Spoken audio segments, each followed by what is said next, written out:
இயேசுவின் அன்பர்களே, உங்கள் அனைவருக்கும் இயேசுவின் நாமத்தில் வாழ்த்துக்கள். ஜூன் 16, 2024 பொது காலத்தின் 11ஆம் ஞாயிறு. இன்றைய வாசகங்கள் அனைத்தும் இறையாட்சியை மையப்படுத்தி இயேசு பேசுகிறார். இறையாட்சியை உவமைகள் வாயிலாக பேசுகிறார். ஒருவர் விதைக்க செல்கிறார் என்று தொடங்கி ஒரு ஊமையை சொல்லி கேள்விகள் எழுப்பி அதற்கு பதிலையும் இயேசு தருகிறார்.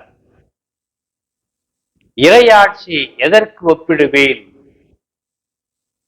எந்த நிகழ்ச்சிக்கு ஒப்பிடுவேன் என்று இயேசு கேள்விகளை எழுப்பி அதற்குரிய பதிலையும் தருகிறார்.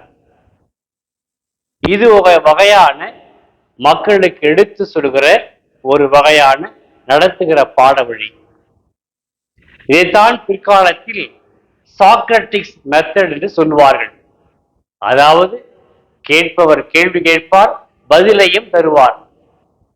இந்த முறையை 2000 ஆண்டுகளுக்கு முன்பே இயேசு பயன்படுத்தி எளிய மக்களுக்கு அருமையான புதுமையான வாழ்க்கைக்கு உரிய கருத்துக்களை விளக்கி சொல்லியிருக்கிறார். அப்ப முதல் உவமையில இயேசு சொல்கிறார், ஒருவர் விதைக்க செல்கிறார், விதைக்கிறார், விதை முளைத்து தளிர் விட்டு துளிர் விட்டு அதற்கு பிறகு தானியம் வந்து விளைச்சல் பெருகி அறுவடைக்கு தயாராகிறது. ஆக அந்த விதையானது இறையாட்சிக்கு ஒப்பிட்டு பார்க்கிறார். இறையாட்சியில் பொழுதும் இயேசு சொல்லுகிற ஒவ்வொரு வார்த்தையும் நமக்குள் விதையாகிறது.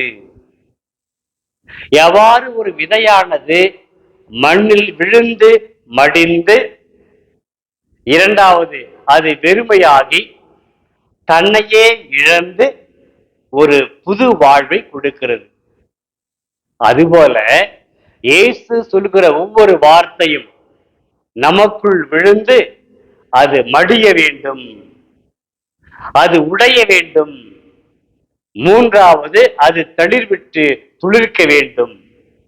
அது நமக்கும் பயன்படும், பிறருக்கும் பயன்படும் என்று இறையாட்சி மிக தெளிவாக அழகாக இயேசு ஒப்பிட்டு பாடுகிறார். அன்பர்களே, இயேசு சொல்லி இந்த வார்த்தைகள், இந்த உவமைகள் அந்த ஏழை மக்களுக்கு, எளிய மக்களுக்கு எளிதாக புரிந்தது. இன்றைக்கும் அந்த இயேசு சொன்ன உவமைகள் நமக்கும் புலப்படுகிறது. பெரிய தத்துவங்கள் எல்லாம் இயேசு பேசவில்லை. இயேசுக்கு எல்லாம் தெரியும். மறைநூல் அறிஞரை விட பலவற்றையும் கற்றவர், அறிந்தவர் இயேசு ஆண்டவர். அவற்றையெல்லாம் அவர் மக்களுக்கு சொல்லவில்லை.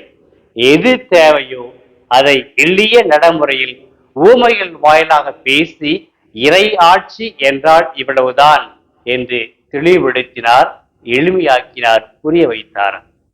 ஆக இயேசு சொல்லுகிற ஒவ்வொரு வார்த்தையும் நாம் கேட்கிற நமக்கும் புலப்பட வேண்டும், நமக்குள் விழ வேண்டும், நம்முடைய பண்பட்ட உள்ளத்தில் பதிய வேண்டும்.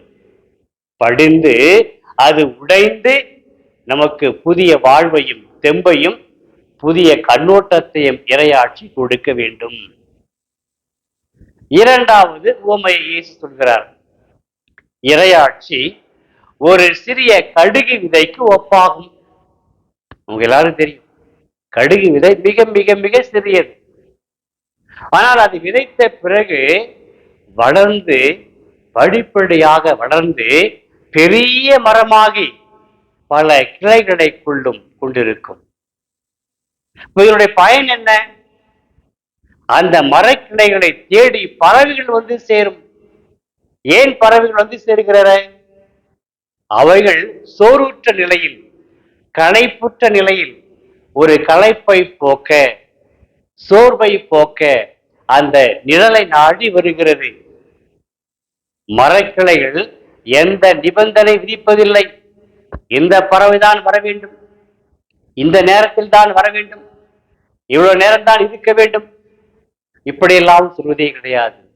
மரக்கிளைகள் எல்லா பறவைகளையும் அரவணைத்துக் கொள்கிறது.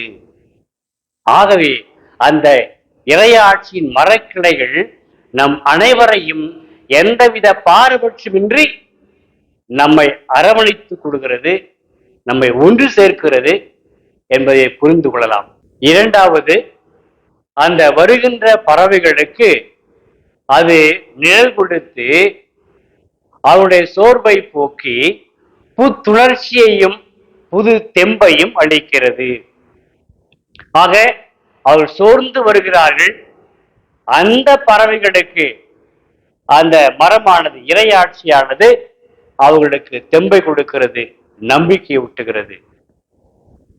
மூன்றாவதாக, அந்த பறவைகளுக்கு அந்த மரக்கிளைகள் புது வாழ்வை கொடுப்பது போல, அடைக்கலத்தை கொடுப்பது போல அது அவர்களை கரம் கோர்த்து வரவேற்கிறது, அரவணைத்து செல்கிறது.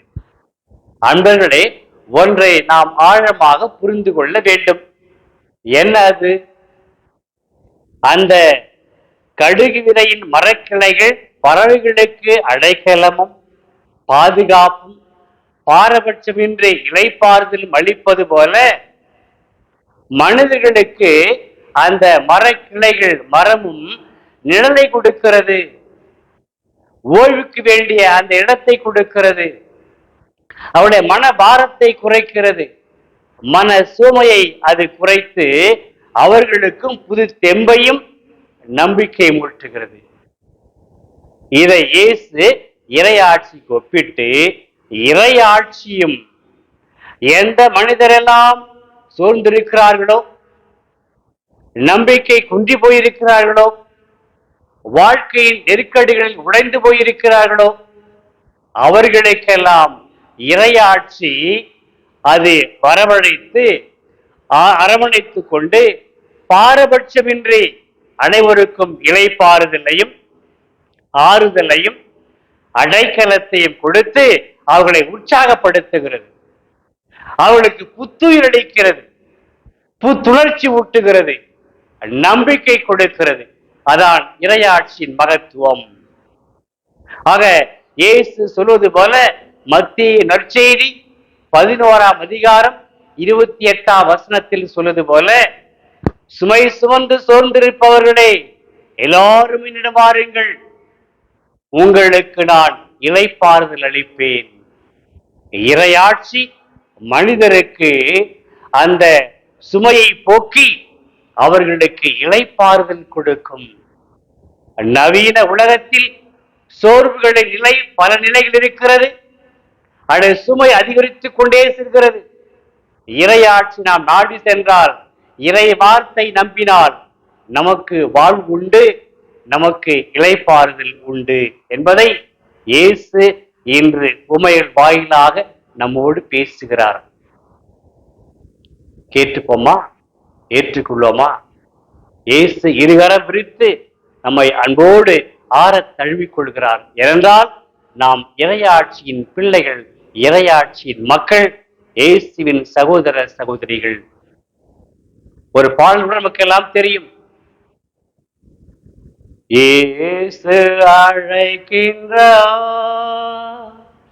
இயேசு அழைக்கின்றார்,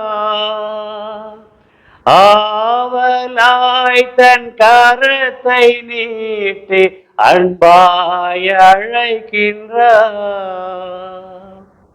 ஆவலாய் தன் கரத்தை நீட்டி அன்பாய் அழைக்கின்றார். அன்பர்களே, ஜெபிப்போமா? எங்களை படைத்து பராமரித்து வரும் தந்தையை உமக்கு நன்றி சொல்கிறோம். உமது இறையாட்சியின் பிள்ளைகளாக, மக்களாக எங்களை வாழ தகுதி உள்ளவை ஆக்கியதற்காக நன்றி சொல்கிறோம். அந்த இறையாட்சியின் பிள்ளைகளுக்குரிய வாஞ்சியோடு உம்மை நாங்கள் நாடி வந்து உம்முடைய கரங்களை பற்றி கொண்டு நீர் விதைக்கின்ற இறை வார்த்தை எங்களில் விழுந்து அது உடைந்து மடிந்து நாங்கள் வெறுமையாகி அந்த புத்துயிரில் வாழ்ந்து இளைப்பாறவும் ஆறுதல் பெறவும் வாழ்வு பெறவும் எங்களை ஆசீர்வதியும். இந்த வரத்தை உம் உயிருள்ள திருமகன் இயேசு கிறிஸ்து வழியாக ஜெபிக்கிறோம். ஆமேன், ஆமேன்.